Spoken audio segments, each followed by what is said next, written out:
Today I'm going to show you how I leverage AI and Facebook's machine learning to optimize Facebook ad accounts so that individual ads can spend millions of dollars and to maximize the scalability of your business while Facebook does all of the hard work for you.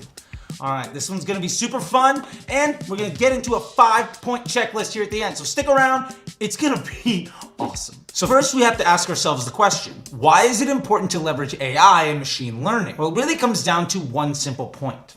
Facebook has trillions of data points on each individual of its billions of users. And that goes back over a decade on a lot of people. Now, the point here is you can try to guess what Facebook should be doing, or you can leverage it to make all of the decisions for you. Now, historically, before 2018, Facebook operated a lot like Google Display, which is why so many people say that you have to do targeting, because ultimately it was random distribution of your ad amongst an audience, so you had to narrow that audience so that your ad was being shown to the best people. It's no longer like that, and it hasn't been for nearly half a decade. Now, our ads get delivered to the people where their user experience is going to be the best that meets unit economic goals for our ad spend. Now, why this really matters is because if you lean into Facebook's AI and let Facebook's artificial intelligence make decisions, it's going to make better and better ones over time because that machine learning will only ever get better. So we're gonna dive into right now how to leverage the artificial intelligence and machine learning to make it so that we don't ever actually have to do anything other than launch the creative test based on using Facebook's own version of ChatGPT, which we covered in this video. And that's basically all we ever have to do. This is how we get Facebook ads down to a couple hours a month. I'm personally spending 50 to 100 grand, sometimes twice that in a day. And I spend at max 5 to 6 hours a month managing that ad account, and I make 7 figures of revenue a week from that business. And there's absolutely no reason you have to work any harder than I am. All right, with that being said, let's get to it. So here are the 5 steps on how to use Facebook's AI to optimize your ad account so that you work a lot less and make a lot more. Buckle up, this is gonna be fun. Number 1, and maybe the most important thing, is pick a product with the right PSM. Profitable scaling margin, the LTV divided by the sum of CPA and COGS for every purchase in that customer's journey. We have to make sure that the product we're actually putting out there is the right fit for our business cash flow needs. Now, one of the questions I get asked all the time is, how do I know which product is the right one? Let me give you a quick little cheat. Take the receipts of the last 12 months of everybody that has been marked as returning customer, and then compare that against everybody that's been marked as new customer. Now you're gonna see a lot of overlap. Those are the customers that have come back and paid you more than once. This is the product that has the highest second purchase rate. This product, when sold, gives us the highest opportunity of collecting future revenue. Now you might have a couple products that do really well. So at this point, we need to see, when is that second purchase? Is it 20 days? Is it 40 days? Is it 180 days? And ultimately, what is the lifetime value of that customer?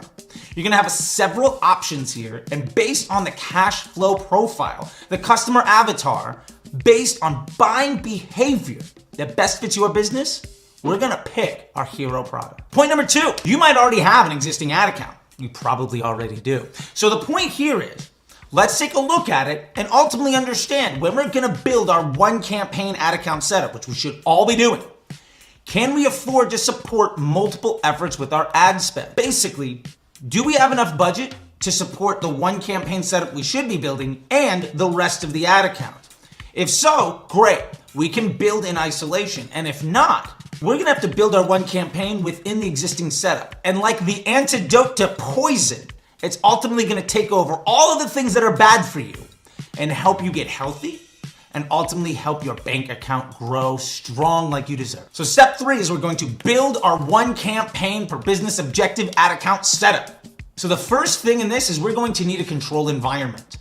This is going to be a winner's ad set. This is all of our best performing post IDs, 3 to 5 of them, 4 to 6 of them that we've spent a lot on. If you don't know what those ads are, simply go to lifetime in your ad spend, sort by amount spent, and pick everything off the top. There's a reason you spent that much, let's use them. Now, Part B on this is it's going to compete with and cannibalize the existing ads that are running, and that's totally fine. Because ultimately, we need these to work because the tests we're gonna run have to run up against these. And hey, if our new account setup robs old bad things and that's how it succeeds, is that really a bad thing? No.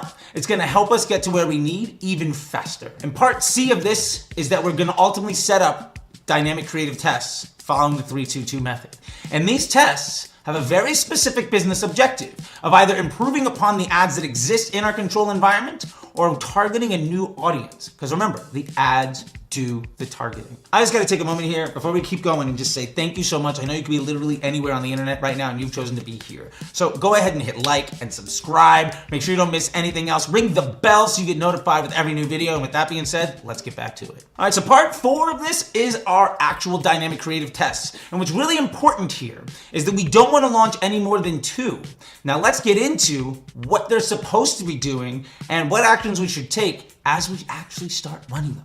We're gonna want to look at the blended result of the test and the control. Here's how we actually look at that data.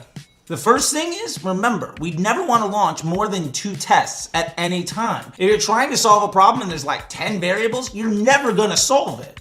Keep it simple and actionable and you'll move quickly with confidence. All right, here's the important information to look at when you run those tests. So the first thing we need to look at is the contribution to the blended CPA. And what I mean here is, maybe when you launch those new dynamic creative tests, you say, wow, those CPAs are unsustainable. Look at the actual CPA of the entire campaign, not just of your test.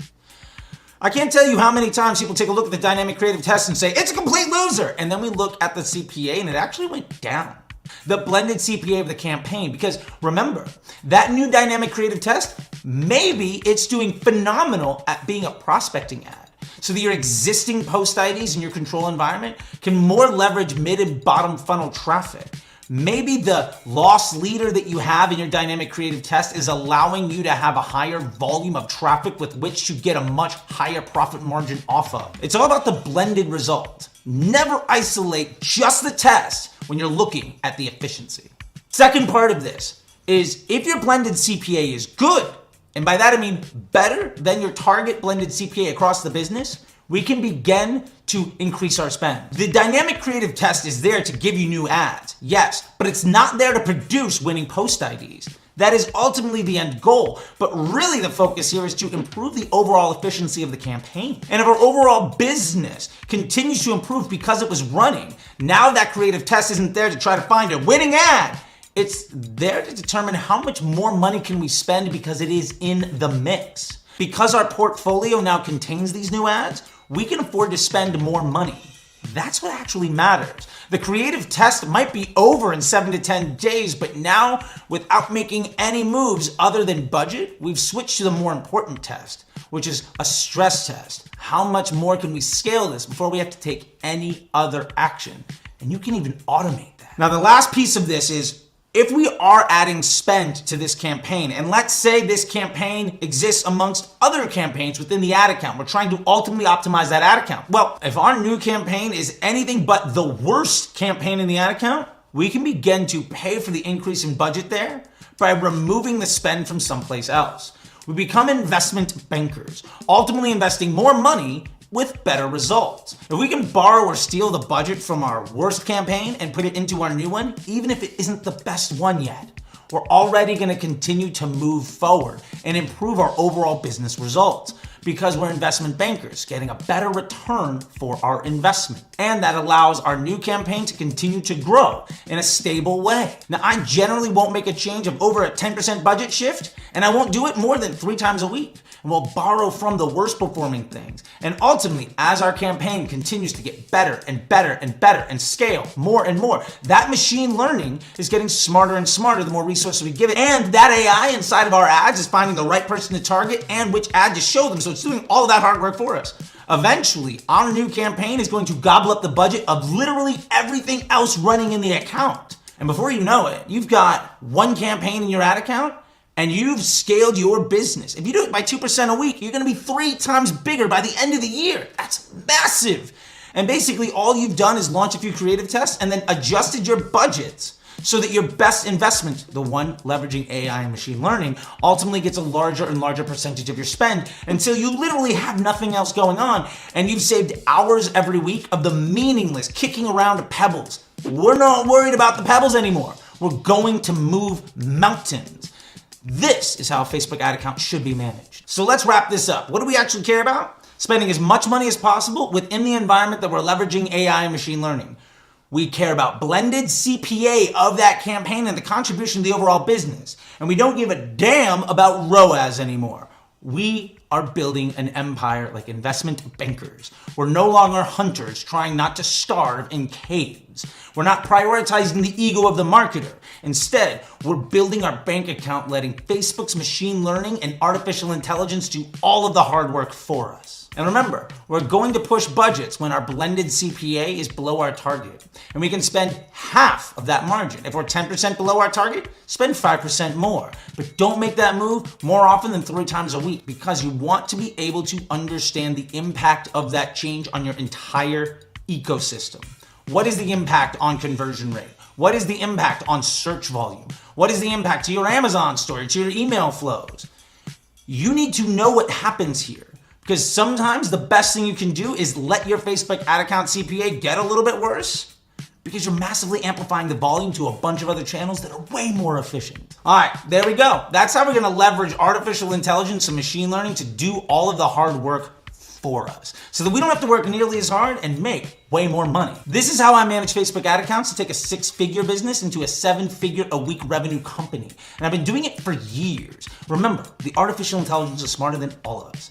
So that being said, if you want to know anything else, and if you love this information but you want to amplify your skill set, check down below. You're going to find links for my newsletter. It's free. You can also sign up for disruptorschool.com, where we get classes every single week, including live deep dives into ad accounts and master classes and ebooks with access to everything inside the school for one low monthly fee. And if you want even more than that, down below that, you'll find a link to the Facebook Ads MBA program, which will probably be the single highest ROI investment you make if you're going to be a Facebook ads manager. With that being said, YouTube thinks you might like a couple of these videos. Don't forget to smash the button over here to subscribe. And until next time, I'll see you on the internet.